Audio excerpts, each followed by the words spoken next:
Customers ఎక్కువ వచ్చి food అందించలేక వాళ్ళ అసహనంతో వెళ్ళిపోయిన రోజులనే చాలా అండి. ఇప్పుడు మీకు సాటర్డే సండే వస్తే కొన్ని వందల మంది కనిపిస్తారు వెనక్కి వెళ్ళిపోయేవాళ్ళు. పార్కింగ్ ఫుల్ అయిపోతుంది, ఇక్కడ పెద్ద క్యూ ఉంటుంది. మా సర్వీస్ చాలా క్విక్ ఉంటుంది యాక్చువల్గా.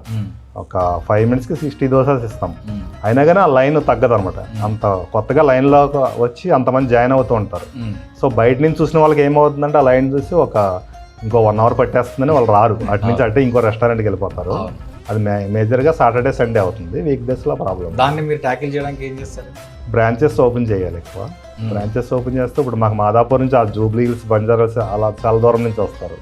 ఇక్కడ తార్నాక్కి, సికింద్రాబాద్, ఉప్పాల్ ఇలా చుట్టుపక్కల నుంచి అంతా వస్తారు కదా. సో బ్రాంచెస్ పెరిగినప్పుడు కొంచెం క్రౌడ్ మేనేజ్మెంట్ ఈజీ అవుతుంది. బ్రాంచెస్ పెంచాలంటే ప్లేస్, రియల్ ఎస్టేట్ బాగా పెరిగిపోయింది. సో ఈ కాన్సెప్ట్లో తక్కువ రేటుకి ఇవ్వాలి, పెద్ద ప్లేస్ కావాలి, పార్కింగ్ కావాలి, ఇవన్నీ ఛాలెంజింగ్ అనమాట. అందుకు కొంచెం ఎక్కువ టైం పడుతుంది.